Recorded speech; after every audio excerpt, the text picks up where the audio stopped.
good things about living in Wilmslow are its proximity to Manchester and open countryside, fabulous walks, great schools, good shops, good food, great bars, nice sense of community. It's a great place to live. It has just about everything you need. Perfect. If Old Liège was a three-course meal, the starter would probably be caviar. Followed by lobster and then a very rich chocolate dessert. Mark Steele's in town.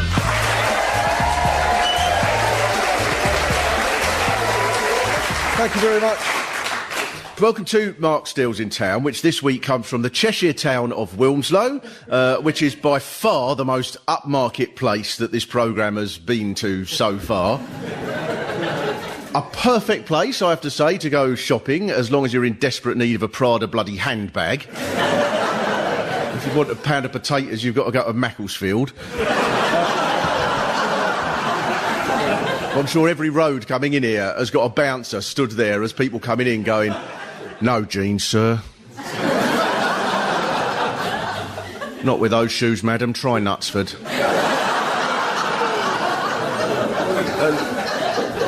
And we're tonight at the Green Room Theatre, which is a very sweet, petite little theatre, and probably about half the size of most people's living rooms. I think that's probably why there's not a big theatre in Wilmslow. Probably most people here just go, if we want to see Midsummer Night's Dream, we just ring up Alan Rickman and Judi Dench and they come round and do it on the veranda. So, we're 14 miles south of Manchester, apparently. Pretty much the first thing you see if you come here is the Aston Martin showroom. It's a town that is known as the Knightsbridge of the North, except they wouldn't allow a branch of Harrods to open up here as it would lower the tone of the area. And it's an area that includes the very much new-moneyed world of Alderley Edge, with its footballers and its Coronation Street stars. I went there for the first time a few weeks ago, and in the post office window, the first card I saw said, "Ring me if you need a butler."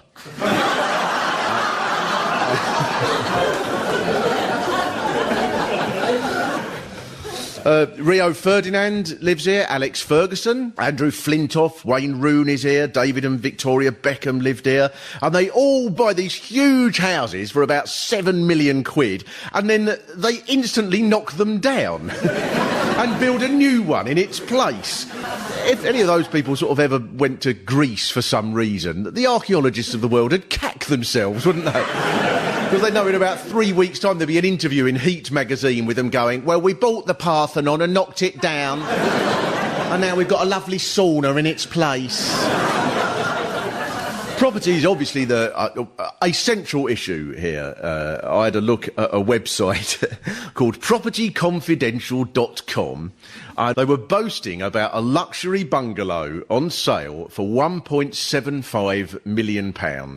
And it's got a swimming pool and a sauna and all these sorts of things.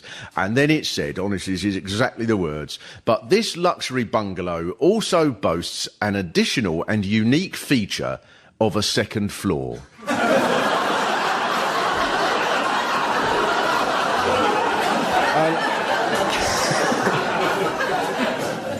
So, as a result of all this, because the place is full of interior designers, apparently there is Dawn Ward, who designed the Rooney's house, and she says that one of her favourite creations, of which she is most proud, is a glass floor in the hall, which means that you can look down to the snooker room below.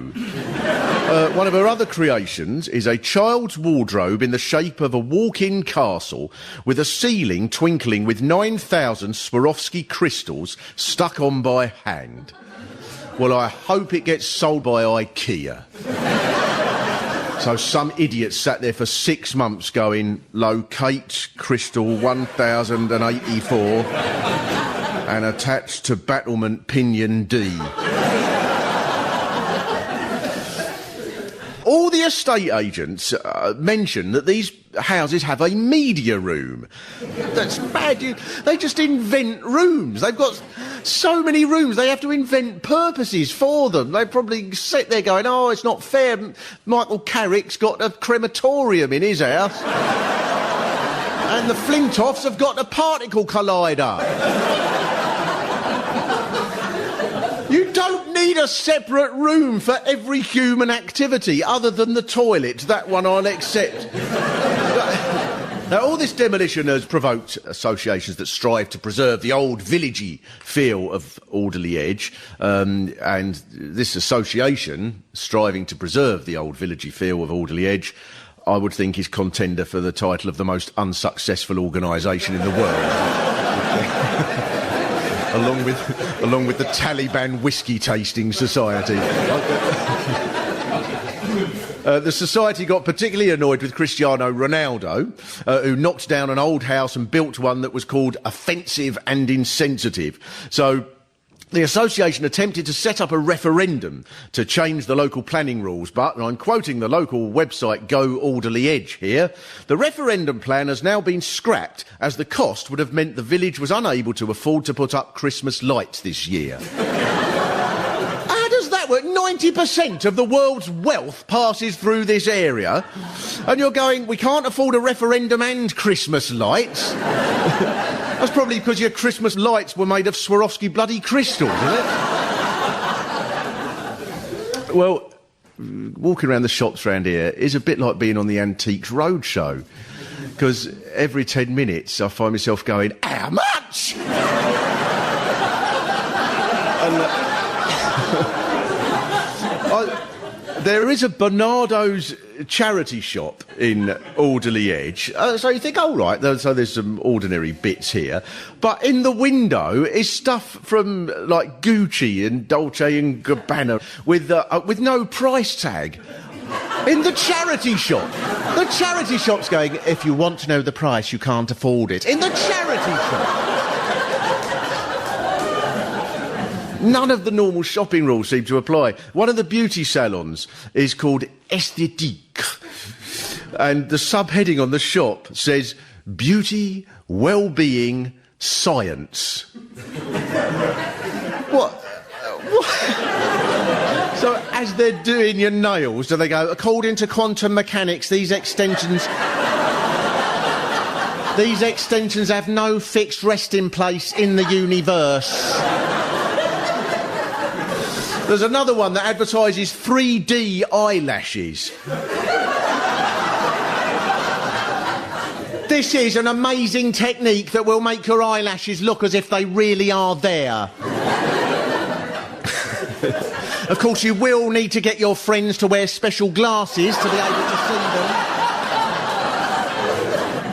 One place that I did like, and I've been there twice, was the Alderley Edge chip shop, which is brilliant. Fish and chips that are brilliant, and for a moment you can imagine that you are actually somewhere normal. And then on the menu it says, and I quote again, we often get celebrities in our chip shop. We would be grateful if you would respect their right to eat their meal in privacy. Thank you. In the chip shop! And, of course, there is also the Panacea Bar, which replaced the place that mysteriously burnt down. Are you sure this is a real town and you're not in a soap opera? The history of Wilmslow says, and this is the official history book, the motto of Wilmslow is Wilmslow, a pleasant place to live. That's not really a motto, is it? Mottos are supposed to be inspiring and in Latin or something. It should be Sancti Optimus Aston Martinius or something. I think Hannibal would have terrified Rome if he'd led his troops by going, we fight for Carthage, for it is a pleasant place to live. One surprising thing about Wilmslow, there doesn't seem to be a big entertainment scene in the town itself. For example, the website called What's On in Wilmslow says, and I quote, cinemas, theatres, music venues, museums and galleries are all within an hour's drive of Wilmslow. There's everything here, isn't there? As long as you include within the parish boundary Manchester and Liverpool and Wales, it should carry on. Also, in Wilmslow, all the excitement of a Brazilian carnival is available within a 14-hour flight. Some things do happen here. The Wilmslow Express reported a mum of 2 turned have-a-go hero and hit a burglar for 6 with a cricket bat. The bat had been used in the Ashes series by the England squad after her husband bid for it in a charity auction. Isn't that brilliantly Wilmslow? You can't just attack burglars with any tacky bat. She was probably wandering around the house going, what shall I attack them with? Oh, not this cheap worn-out thing. What will the burglars think?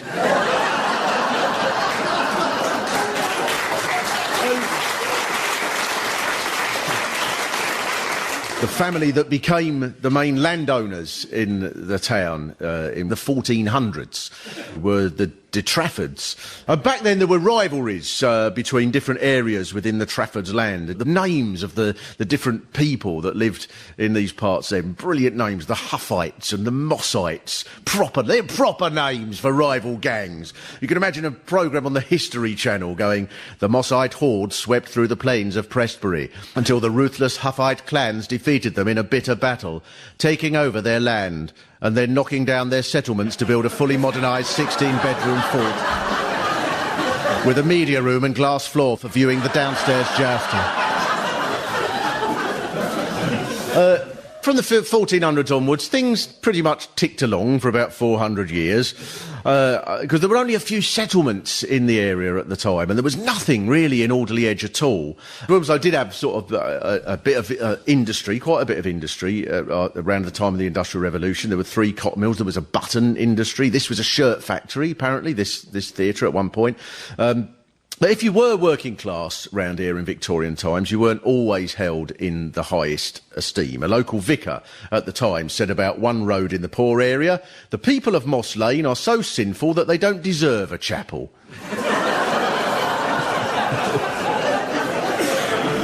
I'd like to have heard him on Thought for the Day in the morning. Jesus said that we should love the sinner and hate the sin. But then again, he'd never been to Moss Lane. He wouldn't have been so bloody liberal if he'd seen those savages, would he?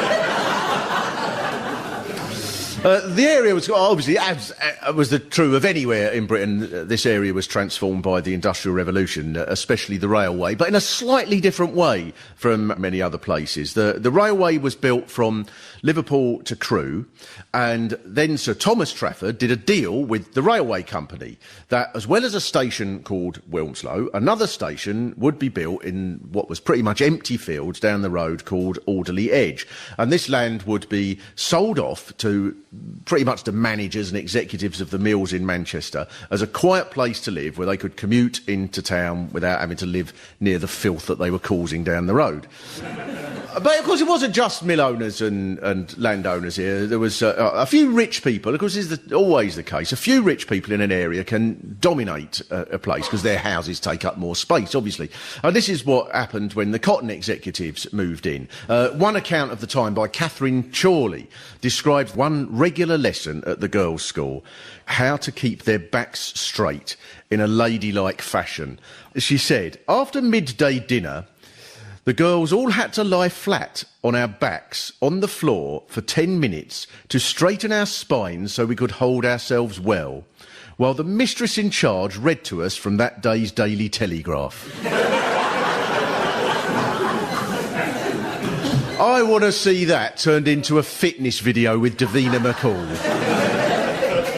Keep that spine as straight as you can, deep breaths in time to the letters page, and sir, it would appear from the most recent utterances of those that speak for the trade unions that once again they wish the honest citizen to be held ransom in lieu of the, come on, keep the back straight, outrageous demands, deep breaths now, surely we must countenance a return to the virtues of corporal punishment, stretch and relax.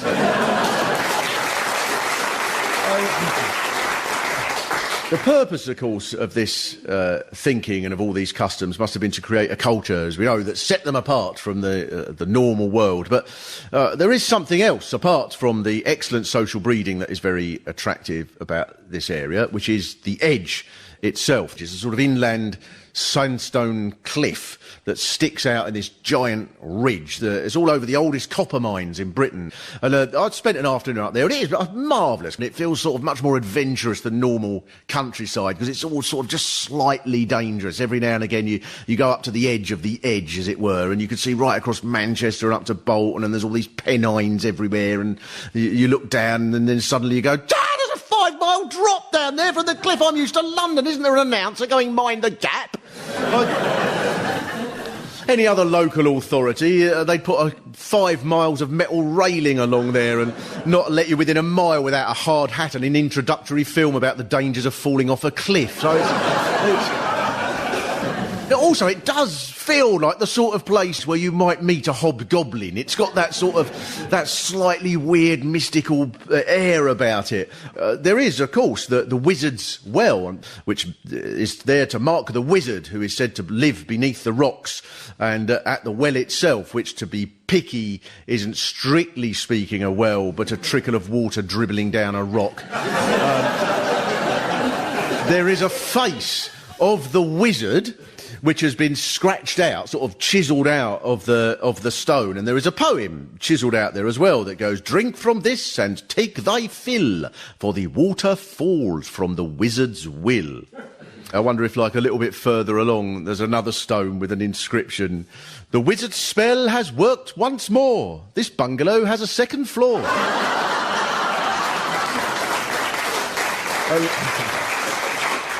And then there's a collection of stones up there known as the Druid Circle, and this is all quite sweet, but after a while you think, oh, what next? Someone going to go, oh, and you see that clump of mud you've just trodden in? Ah, with that goes an ancient rhyme, smear it thrice upon your chin, your arse becomes a mandolin, or something. The novelist Alan Garner, who is from this area, wrote the magical stories, The Weird Stone of Brisangamen and The Moon of Gombrath, and they're both set in Alderley Edge, in all that sort of mysteriousness that happens up there. There's a bit I loved in the first one. The kids are being chased by the Hound of the Morrigan, which is a 4-foot-high, snarling dog creature with no eyes. So they run through a cupboard into a cave, and then the cupboard disappears, and then it says, "That's torn it," said Colin. See, I can believe that. Because when you find yourself passing through a magical vortex to be buried in earth fleeing the snarling Hound of Morrigan, you are likely to get frustrated and shout, "That's torn it." I'm not proud, it just came blurting out. The most interesting celebrity from these parts, I think, is quite possibly Lindo Peat. In 1984, a body was discovered in the Peat Bog in Lindo, on the edge of the town. So Wilmslow resident Peter Reinbart went to the police and owned up to the murder of his wife, who he had dumped in that bog a few years earlier. And it then turned out that the newly discovered body had been lying in the bog since around 50 BC. You just have to hope that Peter Reinbart had a sense of humour and went, yeah, well, I've done that one as well. Now, the body became known as Lindo Peat, and the peat had preserved him perfectly to the extent that his last meal was still intact in his stomach. Now, one of the first things that the archaeologists discovered was that his hands were smooth, suggesting that he'd been part of the elite in the community. So it's exactly the same here, even in the bloody Iron Age. I bet even in the Stone Age round here, people went, "Would you like to see my cave paintings? They're in the media room."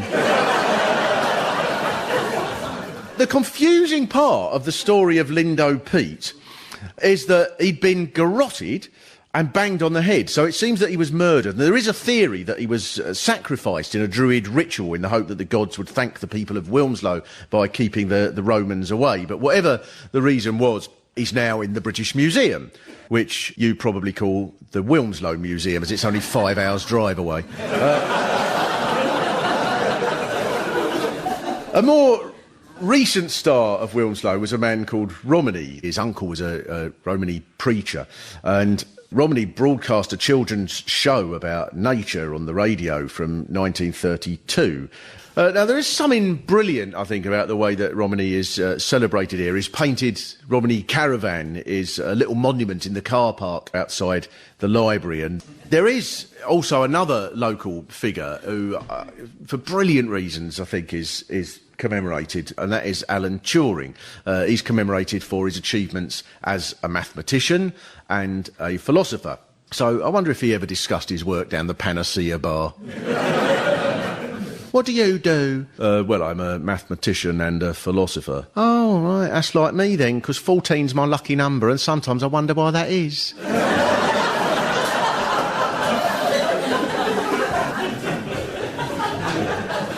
Alan Turing was set to work by the government at Bletchley Park during the Second World War to break the coded messages that the German Navy was sending out to its fleet with its Enigma machine.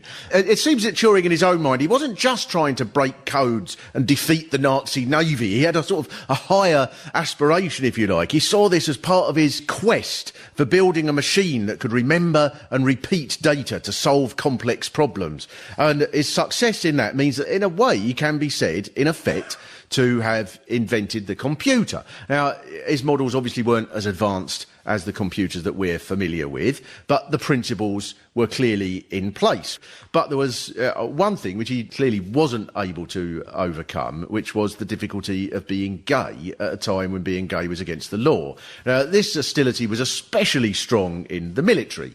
I suppose the thinking was, yes, well, a chap like Turing might be able to crack the codes detailing German U-boat positions, but is he a proper man? So he pretended that he wasn't gay, even to himself.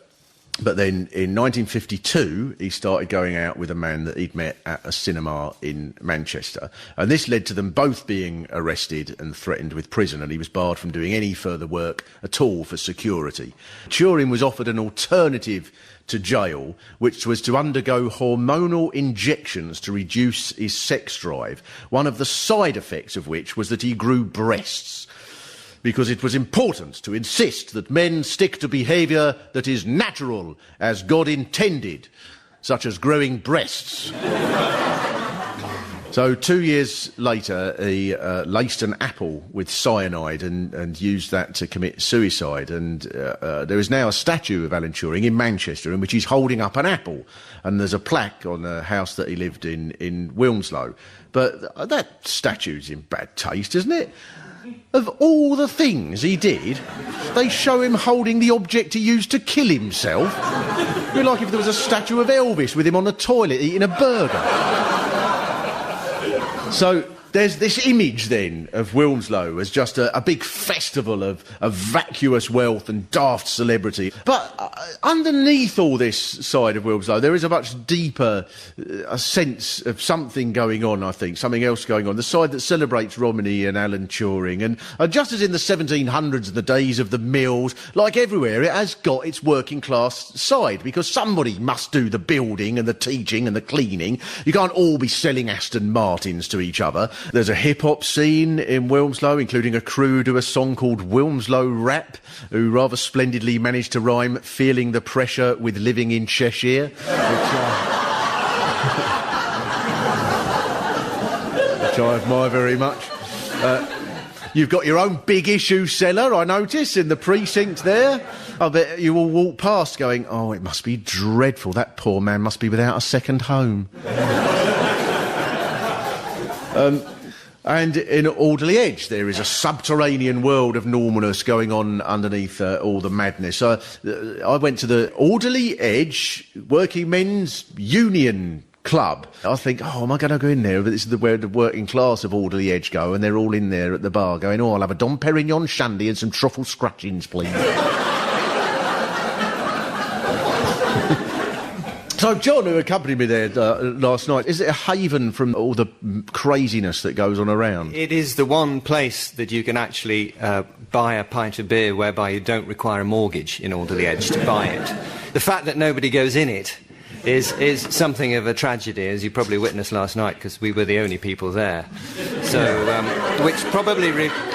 probably that sort of reflects spoils my point in a way. But there's a working class in Alderley Edge fighting for the workers. There's nobody at all. That's right. There's a bar, and there was me and John, and we had a game of snooker. That's it. John, who, apart from being a wonderful chap who showed us around the area many times in the last few weeks, all of what I've said here could be said much more succinctly, a few lines of poetry. A round of applause, please, for John, who's going to give us... Debbie comes from Wythenshawe. She doesn't live there anymore. She's married Des, whose deals are dark, who lives in fear of the copper's narc. But they've got an apartment in St Hilary's Park, and they think that life is such a lark in Alderley.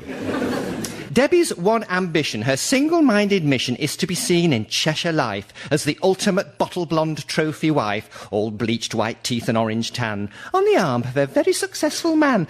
But Desmond doesn't seem so keen. He's afraid if his face is seen, someone will remember him and say, "I've seen him on Crime Watch UK."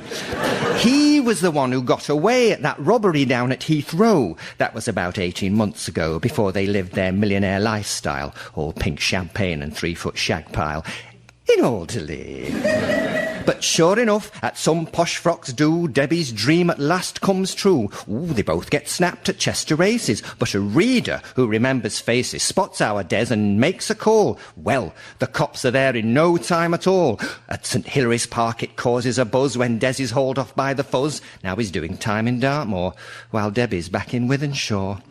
But she's met a divorcee who sells mobile phones. He's just about to buy a dinky home off a bloke in Moss Lane who's moving abroad. Something to do with a timeshare fraud. So Debbie will be back here soon, all bling and blonde in the bubble room, on that street of shame called London Road, or Sodom and Gomorrah, if truth be told. But that's our village destiny. 'Twas ever thus in Alderley.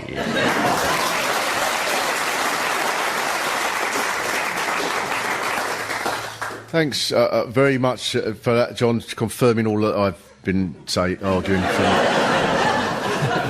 You've produced a novelist here with his mystical children's tales set in Wilmslow and Alderley Edge. And so, to finish with, I can read an extract from his next book, Alan Garner's next book, about the mysteries of Alderley Edge. I know it sounds weird, but it's true, Colin insisted. I fell in the road, and as I looked up, there was the strangest creature I'd ever seen. A giant 2-floored bungalow. Oh, no, it's 20 to 12, said Billy. Remember the challenge of Zarbius? We have to visit a cinema, a theatre, a museum, a music fellow, and an art gallery before midnight, or we'll be turned into earwigs. That's torn it, said Colin. Mark Steele's in Town was written and performed by Mark Steele, with additional material by Pete Sinclair. The producer was Julia Mackenzie.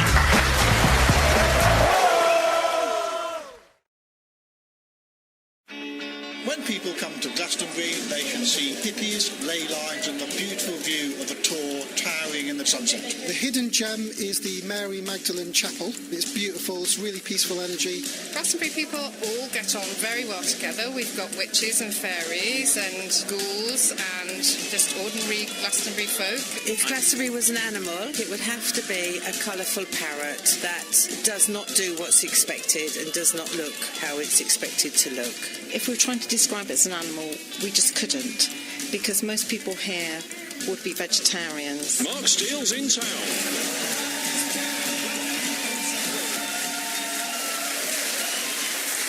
Thank you very much. Welcome to Mark Steele's in Town, which this week comes from the Somerset town of Glastonbury, one of the most delightful places in the world to go shopping, as long as you're in desperate need of a tarot card or a bucket of hemp. If you need a pint of milk, you've got to go to Bristol.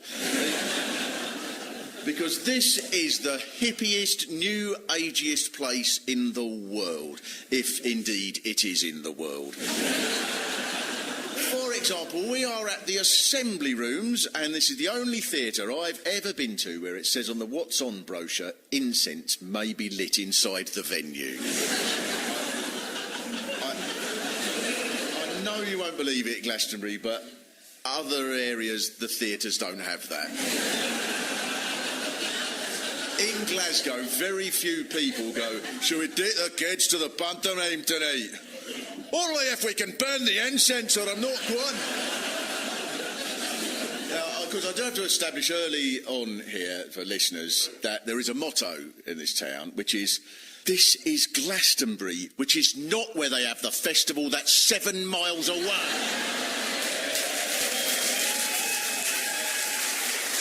We'll come on to the festival in a bit, but first it has to be said that if you're after a place of spiritual, floaty, crystal healing, chanty things, then Glastonbury will not disappoint. Lots of shops sell dream catchers. Actually, I expect a really bad anxiety dream here is, I dreamt that I went up the Tor at summer solstice and I wasn't naked in front of all the neighbours. It's just so embarrassing.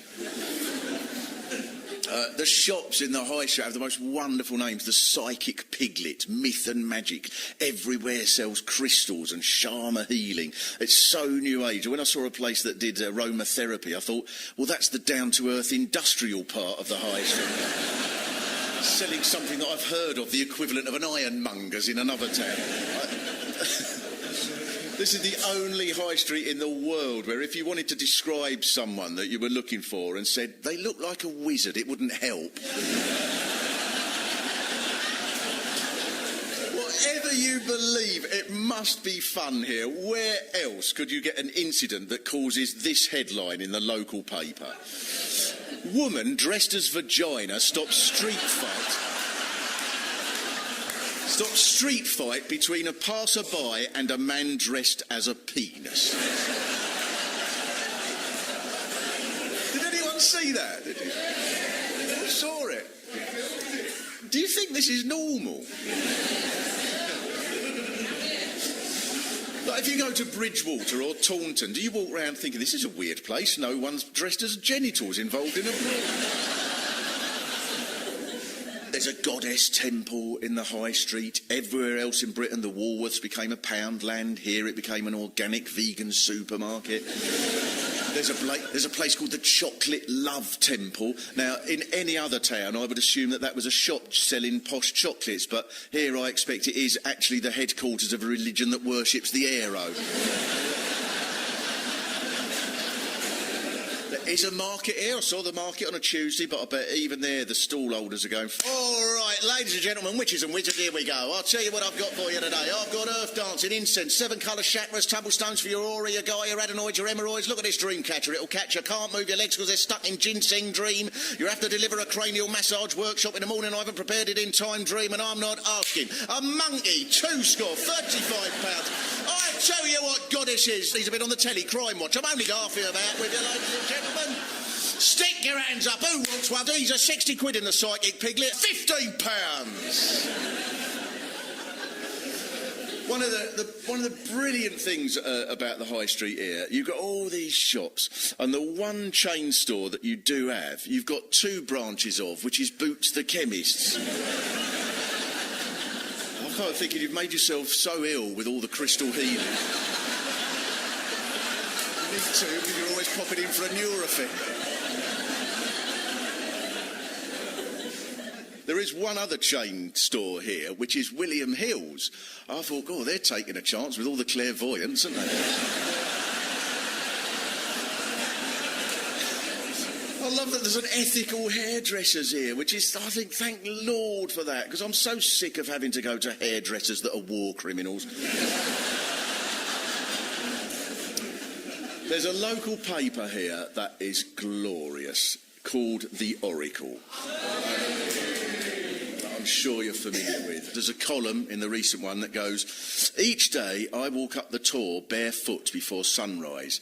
With each step I'm saying, dear Mother Earth, I love you, I honour you. I then wash at the spring, head home, meditate, chant, followed by a goji berry hemp milk, red for base chakra for breakfast. And I find that remarkable because the start to my day is uncannily similar. I have a Greg's pasty, then sit around watching the darts on Sky Sports. Essentially, it's the same. And I love this, the adverts page. Now, see if you could spot the odd one out of the adverts, all on one page. Gothic belly dancing workshop. Sound healing. Use the power of sound to heal yourself. The Merlin Energy Experience. And lastly, man with a van for all removals. Presumably he goes round people's houses going, all right, goddess, where do you want these Ouija balls? 4 sugars in me ginseng, love. All right.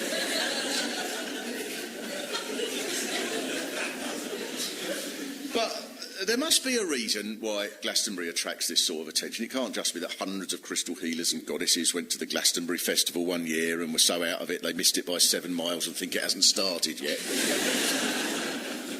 First of all, I should ask, I mean, how many people here were brought up in Glastonbury? Yeah.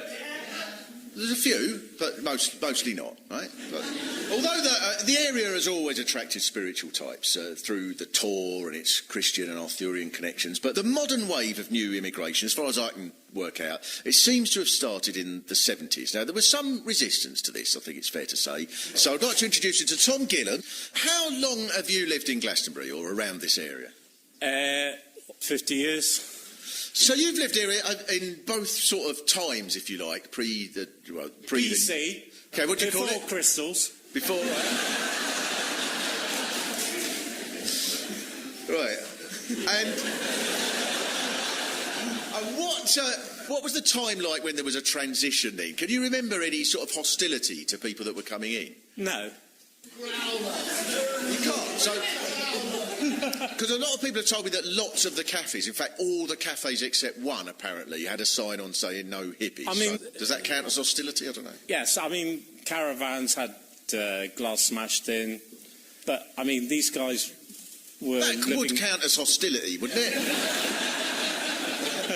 I mean, it was probably small town sport, you know. I mean, they didn't have anything better to do.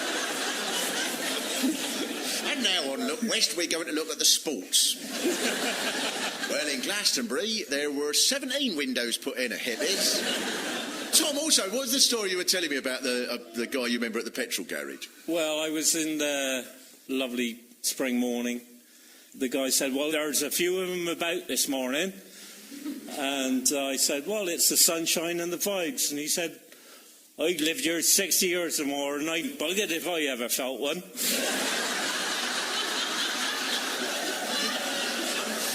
A round of applause over Tom. Thanks very much. Obviously, there are a few differences in outlook between the pre-New Age residents and the later ones. The book, The New Age of Glastonbury, interviewed people in the town, and it says, John, writer and physical immortalist, says Glastonbury is the heart's chakra, whereas Jane, a mother I interviewed who's not New Age, disagreed, saying the place is full of weirdos. One reason for the mystical aura, if I can use that phrase, may be the Tor, the conical hill. All sorts of religions have gone up there to worship, built churches up there over thousands of years. There are quite a few who believe that up there somewhere there is a portal into an underground world, though if there is, it would be the only underworld that's relatively normal compared to what's on top. It's glorious. I've been up the Tor and it is beautiful up there, swirling, invigorating wind, a brilliant panoramic view. I'm not sure, if I'm honest, that it follows that it must be a centre of spirits controlling the universe on account of the fact you can see to Shepton Mallet.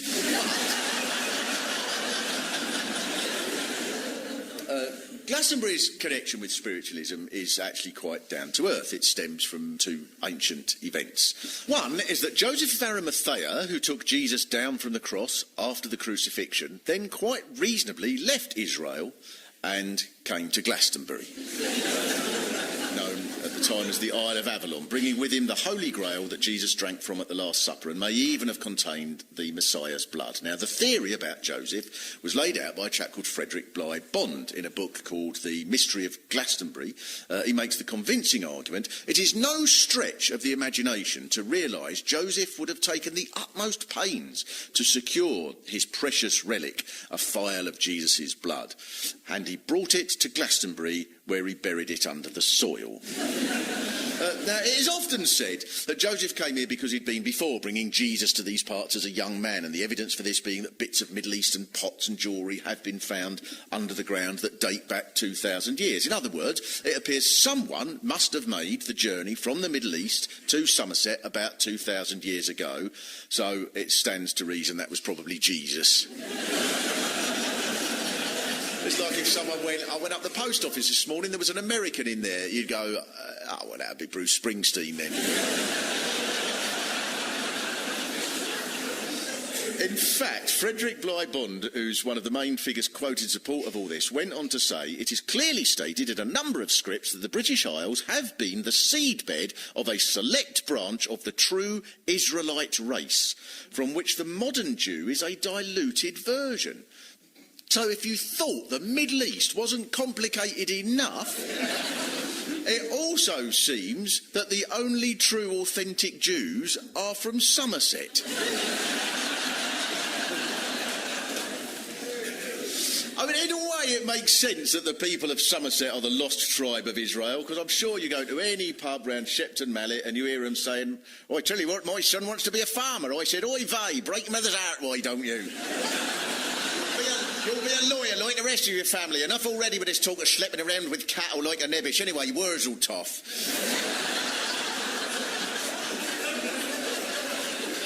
On top of that, when Joseph came, he brought a staff with him, stuck it into the ground on Weary-All Hill, and it immediately burst into bloom, becoming a holy bush, until it was vandalised in 2010.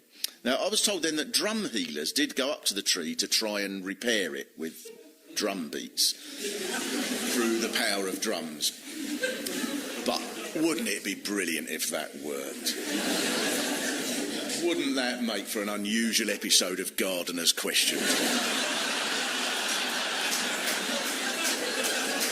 Well, we've got a question here from a Mrs. Watkins, and she says that her rhododendron bush has rotted and died. Is there anything she can do? Well, you're in luck, Mrs. Watkins, because if you get a drum and bass MC to stand over the withered roots playing 130 beats per minute while you lay a track of something like move to the beat, move to the beat, move to the beat. Now listen to my flow, I'll make your branches grow, make the green fly go, yo, I'll bring life to the dodo. I'll make your compost settle, bring shine to your petal.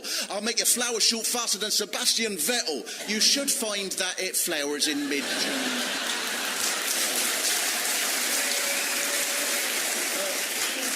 The story of Glastonbury then revolves around another captivating religious site here, which is the Abbey. And again, it's beautiful. It's really lovely to go around. And it's had a mixed 1,000 years, the Abbey. It burnt down in the 12th century, was rebuilt, but was smashed up by Henry VIII during the Reformation. But what about this for humiliation? Glastonbury was at one point taken over by Bath. Imagine that. Now, one of the most important ways that an abbey could get prestige and income was from pilgrims. So the abbots of Glastonbury, desperate after the fire and being taken over by Bath, announced a search for the body of King Arthur and Guinevere, and would you believe it, they found them. Lots of evidence has been put forward to prove that this was the body of Arthur. For example, I promise this is true, in the book Myth and Archaeology there, he quotes one scholar who wrote, "The Glastonbury story of King Arthur is true, even though it is historically inaccurate."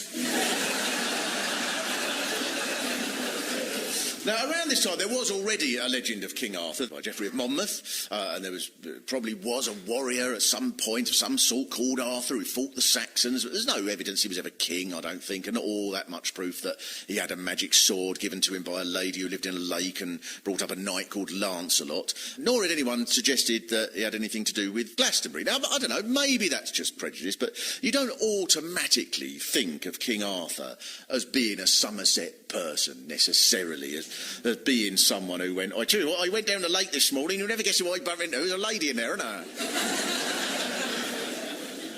Happily, the tradition of local theories about stuff being buried here has been maintained, especially by one local resident that you may know, Stuart Pendragon. He became convinced that he was receiving messages from the spirit of Princess Diana, who was telling him where a pile of Dodi Al-Fayed's treasure was buried. So he asked Mendip Council for permission to dig up a roundabout, and they gave it to him. Oh, bless them. So he hired a digger from Chislett's Tool Hire and dug up the roundabout. Where do you start to find the flaws in that council decision? So I was at the pub, the George and Pilgrim. You're all familiar with the George and Pilgrim over the road? First time I went in there, I sat there and someone sat right next to me with their friend and said, suddenly I could sense that they were sending out inaudible messages to scramble our brains and knew I had to start chanting.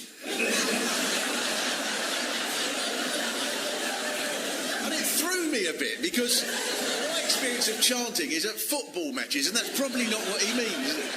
If there was a football team here and loads of the supporters wanted to chant, they'd probably stand there going, you're... and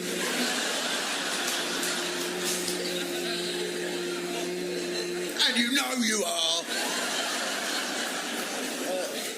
There are attractions, all sorts of attractions here that don't depend on holy grails and holy bushes. Just down the road is a town called Street, that I should imagine some of you are from. Is there a rivalry with Street?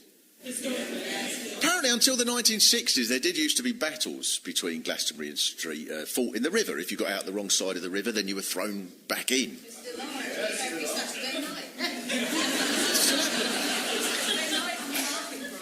Does it? But rows between Glastonbury and Street? That's quite heartwarming in a way, isn't it? Some of the old traditions survive. I don't know, but it's almost the same place. That's probably a terrible thing to say, but it's got...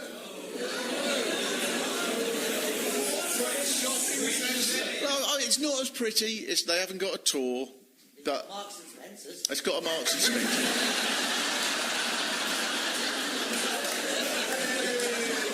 Are you saying that as a good thing? Yes. Oh, you are. There's a Hex cider farm where you can go and watch millions of apples getting pulped, and you just drink this cider straight out of the barrel. For listeners who don't know Somerset, it is important to say that Hex cider is a proper cider. It's not like the sweet fizzy bottled muck that they send to the rest of the country. What, you don't like Hex cider? Is it not popular? No?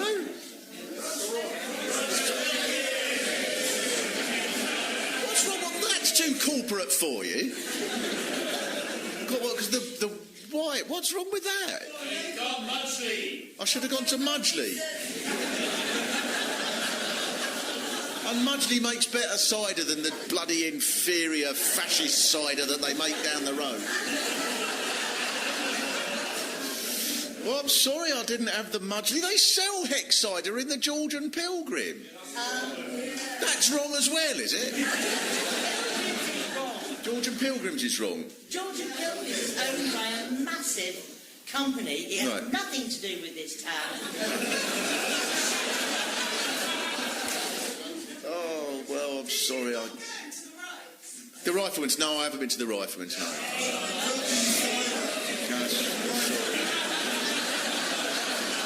Sorry, I didn't know. I am worse than Hitler. I come down here and go, I tell you what, the local cider, it's proper cider, not like the horrible muck we have where I am. Boo! Drinking the wrong proper cider. That, of all the things I was going to talk about, that is the... I've been over William Hills and had a bet over which one to get me run out of town. The cider was 150 to 1.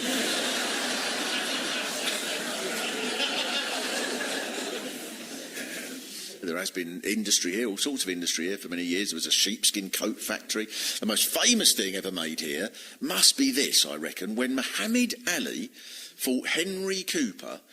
Both fighters were wearing boxing gloves made at Bailey's of Glastonbury. Thank God that is on the boxing gloves of Glastonbury are on your approved list of items. Which is why at this juncture I would like to introduce you to a man I'm sure most of you know, Bill Knight, whose family runs Knight's Fish and Chip Shop. firstly, I have to say, I was round his house yesterday, and they were very hospitable. And this is honestly, word for word, an exchange I witnessed between Bill and his wife. He asked her, "When does the Goddess Conference happen?" And she replied, "I told you, love, it's the week after the Crop Circle convention."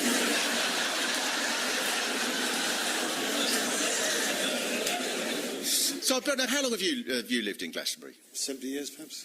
70 years. So, would you say that the incomers have saved the town in any way, or have sort of transformed it from a business point of view? Absolutely. If they weren't here, the town would be a different place altogether. I mean, the High Street's an example of that. It's busy all the way up there. It's the most vibrant town in Somerset. And it's due to the incomers, absolutely. Now, people that have come into the town, they're as keen on fish and chips as the people that were there in traditional Glastonbury in the 60s? Not enough, I don't think. How do you advertise with, crystal healers and druids? What's the... Well, I don't think... We've been here 104 years. I think people know us by now. Yeah. We know you. Thanks very much to Bill and his marvellous establishment. It's just like a New Age Jerusalem here with all the different spiritual groups, but it just does to me look as if everybody pretty much gets along. And it attracts artists and singers and poets and bands like the very wonderful Seize the Day and Circulus, and everyone's painting or dancing or something, some of them because they're being creative, some of them because they're not really well, but it's all fine. And although it's 7 miles away, the festival is connected closely with the town. The famous Woodstock Festival with Jimi Hendrix was in 1969, and the Glastonbury Festival was a response to that in some ways. Now, partly, the farm in Pilton, where the festival takes place, was chosen because you can see the Tor from there. And according to the Avalonians, the site was said to be on the ley line between Glastonbury and Stonehenge, suiting the freaky weirdnesses and casual nudity of those early years. You see, some people blame the drugs, but there you are, it was the ley lines that did it. But there might be another reason why the festival is near Glastonbury, which is that there was a festival here in the town of Glastonbury before the First World War, as there was in lots of towns. But once the war started, in most places, the festivals stopped. Here, it was kept going with floats and fancy dress and music, and a festival school was set up.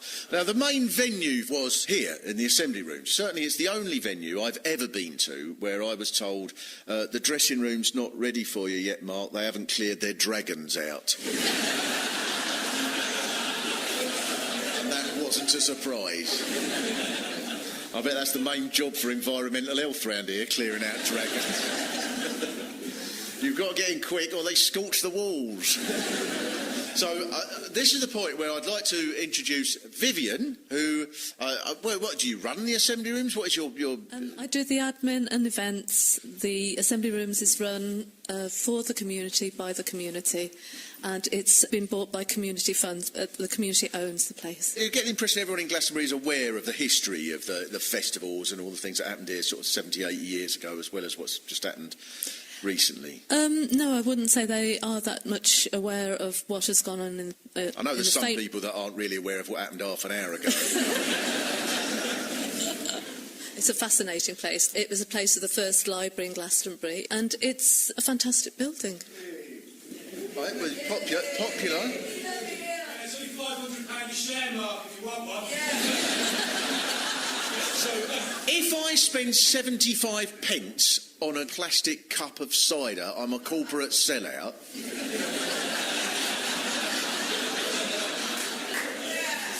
Well, thanks very much to Vivian for talking and for all the work of the Assembly Rooms. The festival carried on past the Second World War. There was a fair in 1969 which was reported on by the Guardian newspaper, which said half the town accused those at the fair of being unwashed, of using chalice well for communal ablutions. Glastonbury was once the centre of cosmic power and is now the new Jerusalem. Bristol, on the other hand, is Sodom.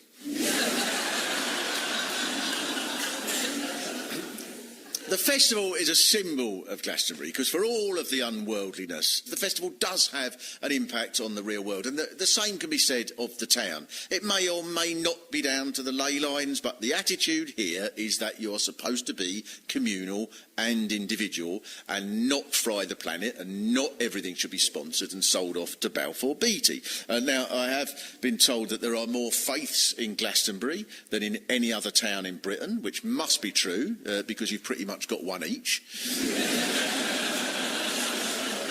Even better, whatever the reason, Glastonbury, I think, is an inspiring place, so I will finish with the Arthurian poem from the 12th century dedicated to the town that still applies, I think, today. O noble king, allow no foe to sow discord between us. With sword aimed one almighty blow at blokes dressed as a penis. May you guard us through these summers with chocolate, hemp and crystal, and be saved by healing drummers from the Sodom that is Bristol. Thanks very much, Glastonbury.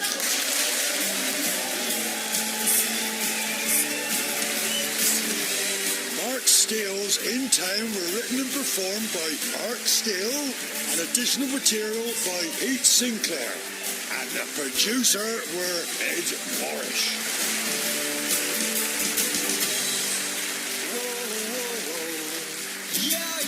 Yeah, I'll see you at Glastonbury next year.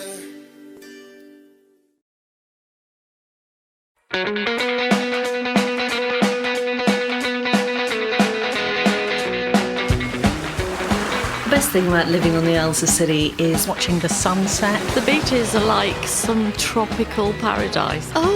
Harold Wilson used to stay here. I've got one of his drawers, sets of drawers. I once went to the toilet after Kate Winslet. Ooh. Yeah, that's quite nice. Oh, my favourite shop. Oh. Lou, what's my favourite shop on the island? Co-op. Everyone would have to say the Co-op. Chemist. There is the Co-op. Annoying thing about the tourists. They walk in the middle of the road. You're walking in the road. It can feel very isolated. Mark Steele's in town.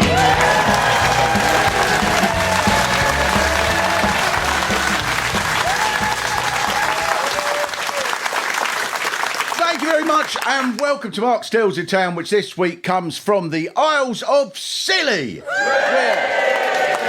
where the people here have pulled off the most amazing achievement of having a reputation for being immensely friendly, even though the reason they're here is they can't stand being near more than 3 people in a month.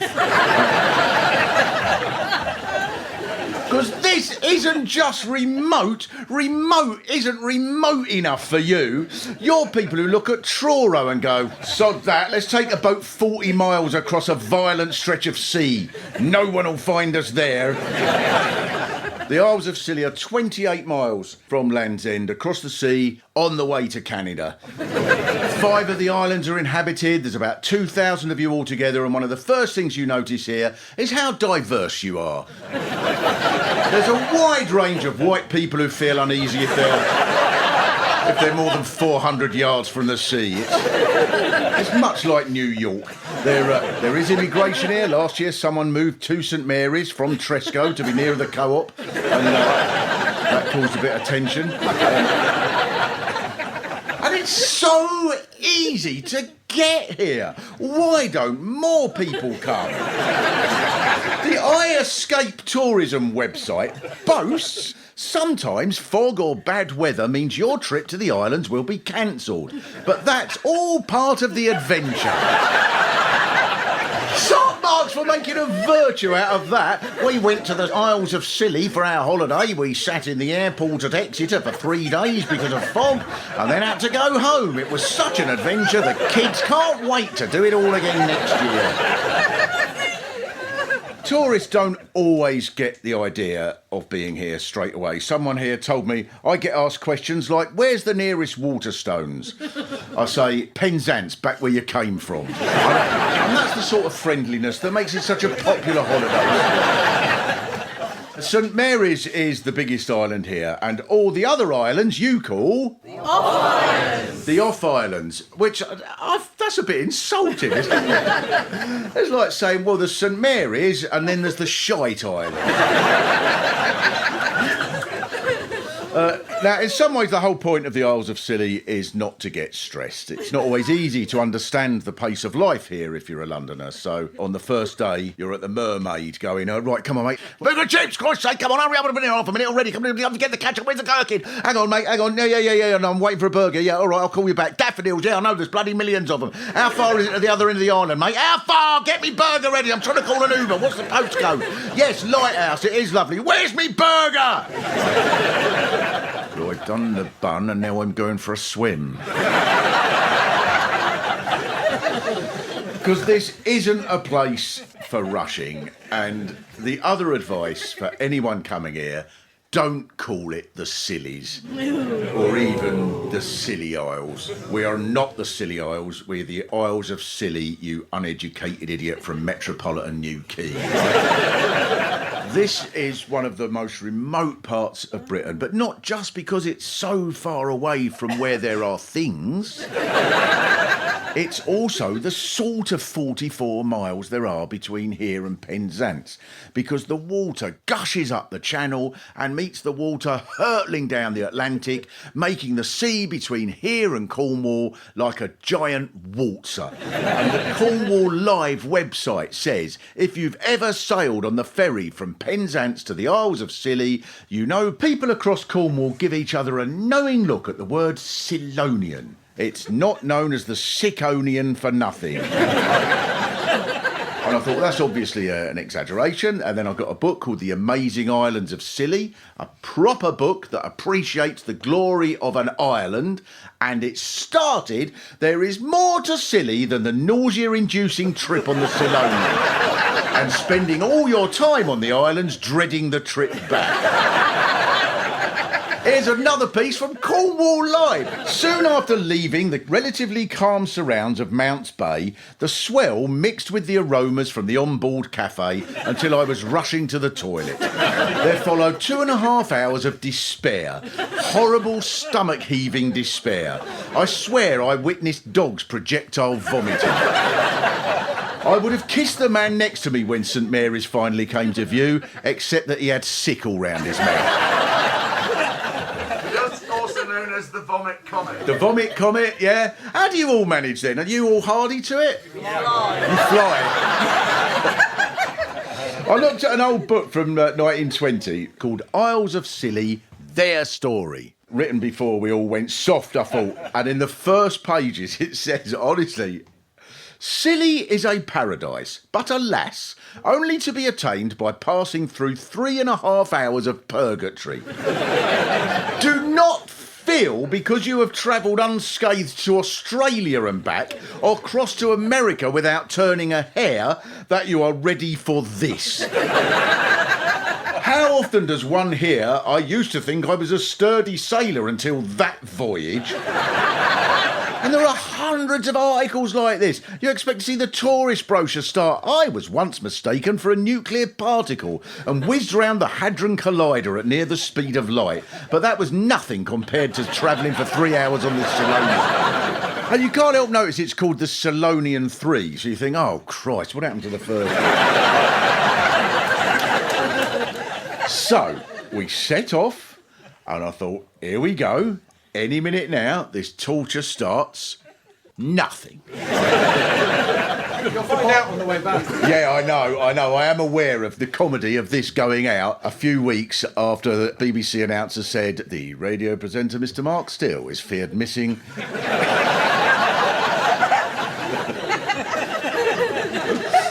Then you arrive at St Mary's and the glorious capital that is Hugh Town, and if you're a tourist, you celebrate your arrival by walking in the middle of the road or hiring a buggy thing and driving it in a zigzag across the island as if you're Donald Trump on his golf course after he's drunk some particularly potent bleach.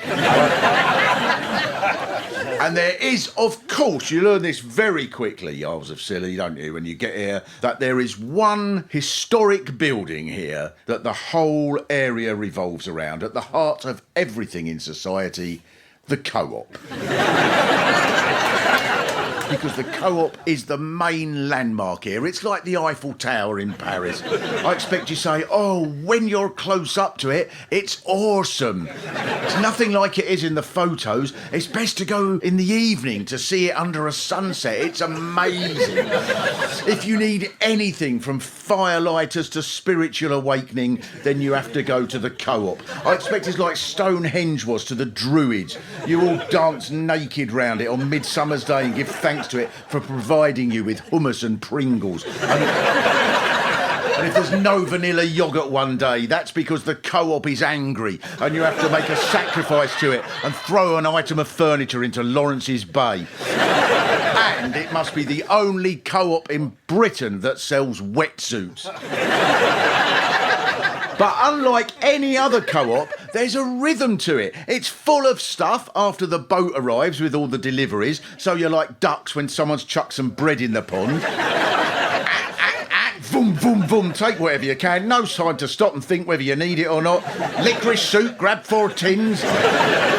But 2 days before the next boat's due, it's empty, except for an old beetroot. So it looks like a scene from a zombie film when everything's deserted. I don't expect that's when you all chant at midnight. Mighty Co-op, great and holy, bring us Heinz tinned ravioli. Someone told me they went in once when the boat hadn't arrived and all it had was dog food and gin. For 3 days you must all have been going, for variety last night I stir-fried the dog food in a gin sauce and ate it in a wetsuit. There are a few other shops here. There's Mumford's, the newsagents. Now, is Boatman Steve here? Hello, Boatman Steve. Hello. So, now, you were telling me, Steve, about someone was trying to get a Sunday paper who wasn't used to the protocol. We get a lot of regular visitors and they get to know the little idiosyncrasies, but new people don't understand. And there's no transport links on a Sunday, so this individual walked into the paper shop and said, I'd like a telegraph, please. And the newsagent said, yeah, I can give you yesterday's. Well, no, yesterday's. I want a Sunday telegraph. Well, if you want a Sunday telegraph, you'll have to come back on Monday. Also, Steve Wormersley was telling me about that one little slogan that they've got there when the papers can't come. Well, because there's no travelling on a Sunday, occasionally, if the weather's been really bad on a Saturday, they will open the airport on a Sunday, and then we do get Sunday papers on a Sunday morning. It's a special treat. But there was a sign outside the paper shop that said, Sunday papers available on Monday unless it's foggy on Saturday. Makes perfect sense if you live here, but it baffles if you... But it does like that, yeah. Someone told me they went into a builder's merchant's for a bag of concrete and they wouldn't sell him any, and he said, why not? And they said, because there's only one bag left and someone might come in and want that. But it's amazing how quickly you get into the flow here. Before I came, I got a message to speak to Steve, who lived here, and the times I could call were just really precise. You can call between 12:20 and 1, and then 1:40 until 2:20, that sort of thing. So I rang him and asked him why it had to be those times, and he said, I'm the only bus driver on the island, and that's when the bus is out. And the next morning, I saw that I could listen to Silly FM, and I thought, all right, I'll see if I can get that. And I could get it, because it's digital. And I thought, hang on, that's the same bloke. Now, you think that's normal, but it isn't. In London, people don't, oh, yeah, well, I'm London's only bus driver, so you've got to ring me at that time. And then the next morning, if you put the radio on, you don't think, oh, blimey, Chris Evans again. And so, it's my proud honour to introduce that very person, Steve. Yeah, hello. So that's your thing, is to drive the bus round and... Yeah, I spend half my life driving around in circles. And is that it, just a circle? Well, not quite absolutely a circle, but I start in one place and end there, yeah. It's irregular.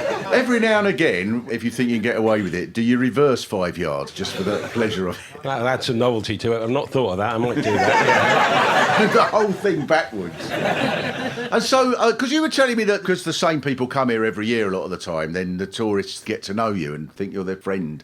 Well, yeah, I think a lot of us, I think the boatmen find this as well. They treat us as close relatives. They really think that we know them really well. And you do remember them slightly, but not very well. But one of the big problems, which I'm careful of now, you get some guy gets on the bus and he's been coming with his wife for years. His wife's not there. How's the missus? She died in February. And it's, you know, it rather dampens the conversation down there. But so you have to be a little careful. So, Steve, can you tell us about the Department of Transport that sometimes sort of send you questions? Well, yeah, I'm on the council. The DFT, Department for Transport, used to send a letter quite regularly to the council, essentially demanding to know why our road traffic death statistics hadn't improved. The problem we have is nobody ever dies on the road. But that's no good, because they're interested in, not its absolutes are no good, they want the relative improvement. And the only way really to sort it out would be to run people over and then resurrect them. Incidentally, someone did send me a message that said, last time I was on the Isles of Scilly, the weather was foul. The bus driver had a notice up saying, just think, you could have had a week in the Seychelles for the money you've spent coming here. Was that you? Yeah. Also, Steve, I should ask you this. Do you ever get annoyed when people mention Steve's bus and say, it's not Steve's bus, it's the bus of Steve?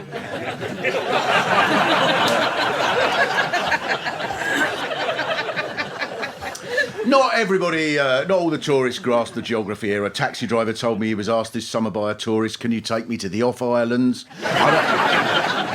Someone who worked in the tourist office said someone asked her which bus went to Tresco. And one of the pleasures here seems to be listening to tourists get confused about which boat they need to get to the other islands. You're used to the sea dominating everything, so you know that you get to the quay and go, oh, I can't go to Tresco as the tide's going the wrong way, but I can go to Briar and walk from there to Tresco in the 40 minutes a day when the sea's not in the way. But if I take too long, I'll be washed away to Greenland, or I can get the boat to St Agnes and join a fishing expedition for 3 days and transfer to a boat used for a bird-watching documentary for Spanish TV, then pop to Tresco on the back of a dolphin. The book Amazing Island says regular silly-goers will be familiar with the popular pastime Confuse the Tourist. At 9:45am at the quay, one boat will be headed to Tresco. But as for the other islands, your boat could be anywhere. And the system is that the boatmen meet in the morning and decide who's going where and when. Like if all the train drivers in Britain met at King's Cross in the morning and went, right, you do Newcastle, I'll do Bristol. And then they write the times of that day's crossings on a board by the co-op. But it's just a mass of numbers, like a timetable is a Sudoku puzzle. So a couple of hundred people arrive at the quay, every one of them going, which queue is this? Are you for Tresco? Oh, I thought this was St Martin's. St Martin's has gone, mate. It said 9:30 on the board for St Martin's. Yeah, but it went at 9:20. I'm trying to get to St Mary's, like. You're already on St Mary's. Oh, I thought I've got the boat to Agnes. Is this the queue for Briar? No, this is the queue to buy a wetsuit at the co-op. What an exciting transport system where you don't bother with any prior knowledge about the time or destination. You're so laid back here, you go, I popped down to the quay to head to Tresco. When the boat set off, I found I was on a naval destroyer bound for Yemen. It's brilliant travelling between them. You're bumping up and down for 20 minutes in the Atlantic, gannets swooping past, looking out for seals. This is the equivalent of the 38 bus to Peckham. And brilliantly, all 5 islands here are so different. There's only 2,000 of you all together, but you still manage to go, you know what they're like over there. Just one example, someone told me the thing with St Martin's is everyone's been married to everyone else at some point. On Christmas Day, a bell rings, they all move round one. On the tourist website, it says things to do on Briar. This is the most marvellous way to advertise a tourist destination. Things to do on Briar. You can walk at your own pace. I wonder how many people think that sounds marvellous, but I'm sick sick of these holidays where you can't walk at your own pace. Last year we went on a holiday into the North Korean army and we had to walk at their pace. I went to Agnes. It's fantastic. It's about 10 yards long. There are 80 people live there. And I walked round the whole of the outside in probably half an hour, very slowly. And I was very pleased to speak to Lou, who is with us. Now, Lou, one thing that you were very, very adamant about is in Land's End, you'll get a sign saying Britain's most southwesterly pub. And that's not right, you don't think? No, because we're the southwesterly. You were the most southwesterly comedian in the world. Yes, I would have been the most southwesterly person in the whole of Britain, but there was some bastard about 2 foot further along on a rock that I hadn't spotted. And you were the most southwesterly teacher at the most southwesterly school. With the most southwesterly pupils. Yes. Yeah. A school that at the moment has how many kids? Just 2. And what age are they? One is 7 and one is 11. And the 11-year-old is just leaving, so next year there'll be just 1. What was that like then? Because that's 2 really different age groups. I mean, it is. It's really, and it's like spinning plates when you've got kids of all ages in the same classroom, all on different curriculum, and Ofsted wanting you to tick every box for every year group's curriculum, and you're doing it all in one little space. Even when there's 2? Yeah, even when there's 2. Teaching 2 kids is like spinning plates. When there's just 1, do you think the teacher still goes, I'm dreading parents' evening? Definitely. If we go round all the islands, now, I was told that Tresco is the posh island, and I suppose that's because instead of an empty co-op, they have an empty Waitrose. I went to this grand fete there. There was a jumble sale and a competition to throw a cricket ball into a washing machine. It was Tresco's Woodstock. Roman Abramovich keeps his yacht at Tresco sometimes, and now it's been seized as part of the sanctions, and the sad thing is there's probably half a dozen tourists who got on it thinking it was the boat to St Agnes. Now, Tresco is owned by the Duchy of Cornwall and leased out to Robert Dorian Smith. And this is a true story. I met someone a while ago who lives here, and I said I was coming here to do a radio show, and they told me, oh, you're not even allowed to let a dog off a lead on Tresco without permission from the governor. So I said, oh, right, I'll make a note of that. And they went, no, you can't tell anyone. They'll all know it was me.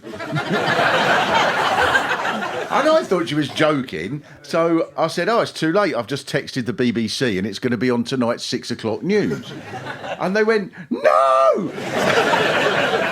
But, of course, none of this would be an issue in Briar because the dogs are allowed to walk at their own pace. I went to an event here as well called 90s Night at the Old Town Inn. And I thought that was impressive how they managed that because here the 90s are in the future. But it was brilliant fun. Every teenager in St Mary's must have been there. And there was one table of really old people. And I thought, oh, they've just misunderstood and thought you had to be in your 90s.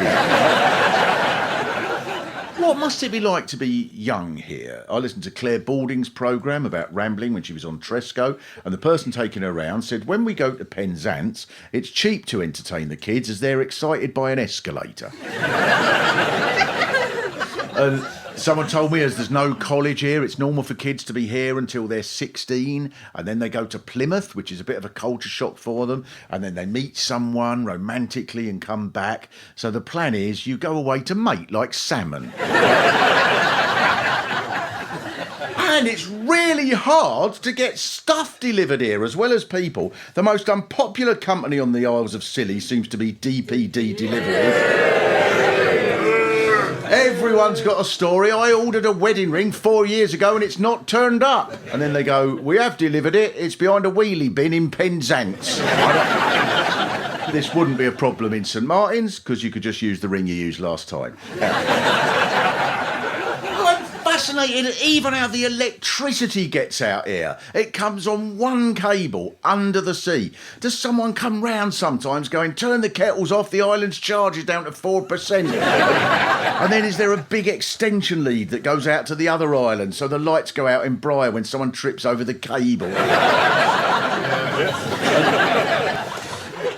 There was a policeman here called Colin Taylor. Oh, do you not like him? I like him. One person likes him. Oh, it's strange because from his book he seemed to think he was quite popular. Well,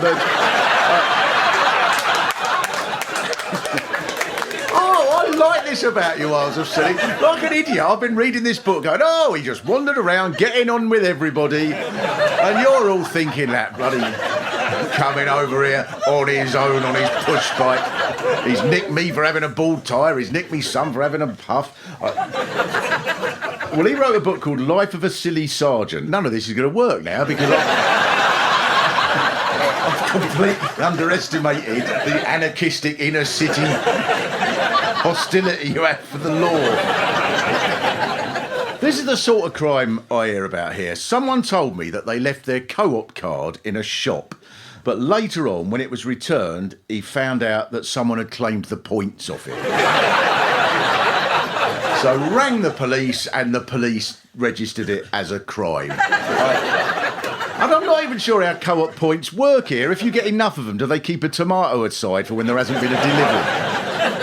Occasionally there is a driving incident here. I was told about a teacher who cut across someone without indicating, and there was a crash. So the other driver said, why didn't you indicate? And she said, everyone knows I go up there to play whist on a Monday. Does anyone know about the crime where someone murdered a chicken? Oh my God! Sexual assault? What the fuck is escalated? I thought that's a bit rough, someone's murdered a chicken, but now it turns out there's like about 15 different other offences to be taken into consideration. And he stole it wasn't even his. He stole it wasn't even his. I mean, anyone can make a mistake with your own chicken. All of this about what a quaint little old society you are, out here miles away across a dangerous sea with the funny little things that go on and your bags of concrete and oh blimey and they don't get a Sunday paper. And it's bloody Chicago in 1926, but with poultry. This is all wrong.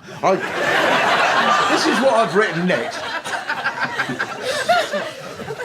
So I believe you like telling people how safe you are here. I haven't locked my house since 1952. Some days I put all my possessions onto the pavement. When I come back, people have added some more to it. That's how I got my washing machine. I went up the co-op for a wetsuit. When I got back, someone had put one in my kitchen and plumbed it in. That's what we like round here. It's handy as well. I spent all day bowling cricket balls into it.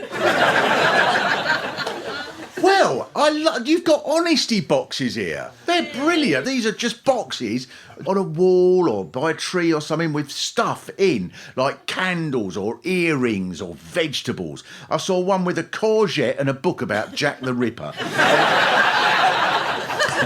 Then next to the items, there's a jar that you put money in, and there's always money in them that no one takes. And that's what you have here in place of shops. I think that's probably how you buy property here. I was wandering through the old town on the way up to Juliet's garden and I saw an honesty box with a 2-bedroom cottage in it. I left 200 grand in a margarine tub. We move in on Monday.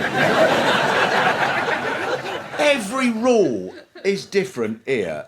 This is how you seemed until recently to get rid of your old cars. I read this. Until recent times, old cars were taken to the top of the cliff at Deep Point on the eastern side of St Mary's, knocked out of gear, and with the handbrake off, they would be plunged 200 feet off the edge. Yeah. I love that you're proud of that. Did the people who pushed them off do adverts that went, we tip anycar.com? But we are then told not every Deep Point burial went to plan. when the old council rubbish lorry went off, it forgot to sink. It drifted from the islands for many weeks into the shipping lanes between Scilly and Cornwall, becoming a hazard for cargo ships to Bristol. Imagine what that did to the poor sods who passed it, these seafarers. We sailed past Isles of Scilly and faced a creature more terrifying than any I have seen. The size of a whale, jaws of a dragon from hell, and as it passed, it made the terrifying cry. Beep, beep, beep, beep, beep, beep, beep. This vehicle is reversing. Attenborough should make a programme. Some people believe the cars are thrown off the cliff as a sacrifice to the god of the co-op. And flowers. The way the Gulf Stream works, you get warmer weather here earlier than anywhere else in Britain, so your flowers grow nearly all year round. So Scilly's Folk and Their Flowers says, everywhere there are flowers, flowers, flowers. Everyone is either picking flowers, tying flowers, buying flowers, or talking about flowers. So this must be why you're so careful about caring for the environment, only occasionally tipping a rubbish lorry off the cliff into the sea. You sell 16 million daffodils a year, but the most common flower seems to be the agapanthus. Is that it? A purple one that just spreads everywhere. And I've heard people here describing it as a weed, which, yeah, it's a weed, except you sell the bulbs at £34 for 10. You cheeky Silonian weed selling. So I'd like to introduce Jacqueline, sometimes called the Pied Piper of Agnes. So, Jacqueline, what was your environmental role then over in Agnes? That was removing the rats because they were predating seabird eggs and chicks. So, St Agnes is rat-free and we're really proud of it. Well, a lot more popular than the police. So when you say remove them, did you just sort of entice them into boxes very gently and then sort of casually take them to a little rat colony where they would all be happy somewhere? That's what I told loose 2 children at the school. No, we use rodenticide, so it's a poison. In bait stations, about 3,000 of them. They go back to their dens and you don't really see what happens, so, you know. Jacqueline, I have to say, doesn't look at all like someone whose job is mass murder. When we met yesterday, you had a big, wide country hat, which she's going to put on now, and makes you look very much like Dolly Parton, and which I thought was fitting because it did remind me of the Dolly Parton song that goes, I've danced beneath the sun and had many thrilling moments, but I've never had such fun as out in Agnes killing rodents. It is unfair, of course, to call Jacqueline the Pied Piper, as the Pied Piper took the children away, and that wouldn't really work in Agnes, as there's only 2 to start with. Thank you very much, Jacqueline. You're very, very sensible here. You know you've got a beautifully appealing place, so you're very careful to stop it getting overcrowded by making sure there's hardly anywhere to stay. So the same people come every year and they book up the accommodation for the next year as soon as they leave. So it's like a gentleman's club. You have to wait for someone to die and take their place. If the boat back to Penzance is cancelled after the new people have arrived, tourist information has to put out a call, can anyone put people up? Have you all had to put people up? Yeah. What a place. Come to the Isles of Scilly for the finest beaches, exciting wildlife and an authentic experience of being a refugee. If you're stuck, you'll be on the sofa of a random stranger, hoping the co-op has 1 cauliflower left before the boat was cancelled.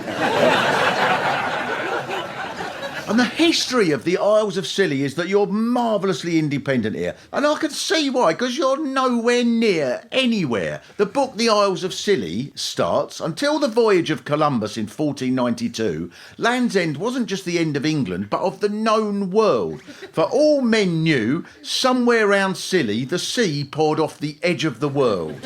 And then you'd have tipped whatever you fancied over the edge, wouldn't you? Poor Atlas would have been holding the world up, going, stop it! Chucking horse and carts down here, stop it! The history of early civilisations in Scilly is fascinating. If you want to understand it, I would recommend a documentary called The History of the Scilly Isles. And these are honestly quotes from it. Did the Romans occupy Scilly? We don't know. The pots found here are uninscribed, which means we don't know who made them. Archaeologists suggest there may have been a connection between Scilly and Bath. Is that true? We don't know. There's a huge concentration of burial chambers here. Why? We don't know. Old Town on St Mary's might have once been home to a Roman harbour, though we can't know. The remains of Innisidgen were uncovered in 1950, but unfortunately it was looted, so nothing is datable, so we don't know anything about it. The archaeologist Bonsaw's greatest find was the chamber at Porthhellick Burial Chamber. He did extensive work there, but what it contained, we will never know. And then the only records from the Middle Ages are about crime. The Isles of Scilly book says in 1284, a man from St Leven killed a man from Senan, but it was ruled to be a fair fight. In 1302, a man murdered a monk on Tresco, and the following year, a man was accused of stealing a whale. And in the court case, the victim said, I never locked the door round here. When I came in that night, someone had pinched me whale. And then in the 1540s, the Crown took you over and then seemed to forget about you. And pirates would roam around here. There was a governor who didn't bother living here. And then in 1651, you went to war with Holland. And do you all know about this? That war was finally settled in 1986. And according to the New York Times, Dutch ambassador Jonkheer Hyde Cooper flew to the Scilly Isles carrying a scroll declaring the war terminated. And the trouble is, because they called you the Scilly Isles, you then declared war on America. And throughout any period of your history, there have been shipwrecks. You love a shipwreck here. When you go in the tourist office, the first thing you see in the tourist office is a book about shipwrecks. It's like you want to say to us, you're lucky you got here. The book The Isles of Scilly says, how many ships have been wrecked around Scilly? We will never know. It goes on. John Pickwell compiled a list of 546 wrecks up to 1967 within 8 miles of the islands. And the museum has an index of 1,000 incidents. And of these, 50 were due to rocks under the water and 1,050 were a result of collisions with floating rubbish lorries. The biggest disaster that I'm sure you all know about, in 1707, 4 ships under the command of Admiral Sir Cloudesley Shovel blew off course and sank off St Agnes, and hundreds of sailors were lost. Cloudesley Shovel's body was recovered, but his finger was missing. Now, at first, it was assumed it was taken by someone who had stolen the ring off it, but then it was realised that someone had left a guinea in the honesty box. And it had only been taken because DPD hadn't delivered one that was ordered 6 months before. The Ceta was a ship wrecked in 1997 with containers full of trainers and tyres and computer mice. So everyone on St Mary's had new trainers and new tyres, and one shop had 32,000 computer mice, which is 16 computer mice for every single person on the Isles of Scilly. So you're not as honest as you make out. Has anyone here got anything from the wreck? Oh, loads of them have their hands up. If only there was a policeman here. One of the most important characters in your history must be Augustus Smith, who was the Victorian gentleman sent here in the 1830s to transform the islands, and was offered the job of Lord, and he came here with the Victorian values of hard work and cleansing the soul and all that, and he came on the condition he could have the church rebuilt and build a new pier, and he brought in clergy and teachers and black rabbits, and you didn't do for them, did you, Jacqueline? Locals were fined for not going to church. He introduced a postal service, so for the first time at last, islanders could say, "Where's my bathing machine?" and be told we left it behind a wheelie bin in Penzance. So it's not as sleepy as it's made out to be here. It's implausibly peaceful. The sea is this glorious turquoise colour that you'd expect in the Caribbean. You're free of most of the stress that plagues people around the world. But full credit to you, you still find millions of things to moan about. It's marvellous with this idyllic paradise still hearing people go, why do they bloody walk in the road just because we haven't got any pavements? It's all right for them over Tresco with their fancy tins of asparagus. Why don't they check which boat they're getting on before realising it isn't going to the place it says it's going, the idiots? And now they put a concrete block on the quay so big vans have to park 20 yards away. You do seem to have your own rules here. The only pubs in the whole of Britain that stayed open throughout the lockdown were here. There wasn't a single case of COVID here for the first 18 months of the pandemic, probably because the virus couldn't cope with the crossing. And anyone who had COVID who came here just sicked it all out on the way. And in general, the government should have got iEscape to handle the publicity during COVID, because they'd have said, during the pandemic, everywhere might be shut for a year, but that's all part of the adventure. And the one mainland political figure that you love is ex-Prime Minister Harold Wilson, because him and his wife Mary came here every year for their holiday and they loved the place and they retired here, and Mary lived here until she was 101 in a little bungalow and they're buried here. He's regarded here as a local. He was probably heard saying, why do they walk in the road just because there's any pavement? And then says, sorry Mary, I thought this boat was going to Tresco and it seems to be going to Agnes. I heard a story, anywhere else I would think it was made up, that one day in Mumford's a man got very irate because he wanted to buy a copy of the Times, and Mr. Mumford said, all these are pre-ordered, I'm afraid, so you can't have one. And the man got so angry after a while that he screamed, I shall write to my MP! And Mr. Mumford said, you can do better than that, the Prime Minister's behind you. And he can't have one either. But I think your finest achievement is the Isles of Scilly Football League, because this claims to be the smallest league in the world, and it's hard to see how it could be beaten as it consists of 2 teams. According to Wikipedia, the league competition involves the Woolpack Wanderers and the Garrison Gunners playing each other 18 times. And then even better, they also play each other in a cup tournament as well. If football's governing bodies knew about you, they'd insist that at the end of the season the top teams go into a playoff match. The way to understand the Isles of Scilly is that winter here is completely different from summer, because all the tourists have gone, and in October the Solonian stops running, and when it leaves for the last time, you know you're stuck here alone for the next 6 months, all by yourselves, and you love it. You're like someone who's had a bit of a party, and around midnight everyone leaves and you go, oh peace, what bliss.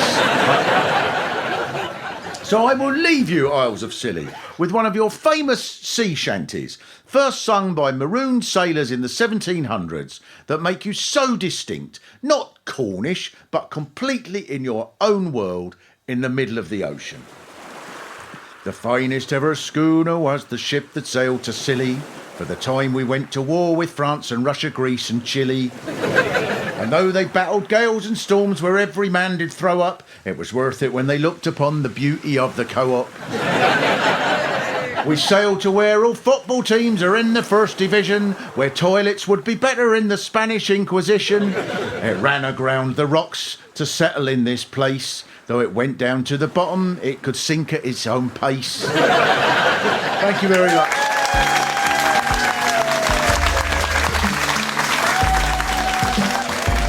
Mark Steele's In Town was written and performed by Mark Steele, with additional material from Pete Sinclair. It was produced on the Isles of Scilly by Carl Cooper and was a BBC Studios production. Where does everyone go later? Co-op.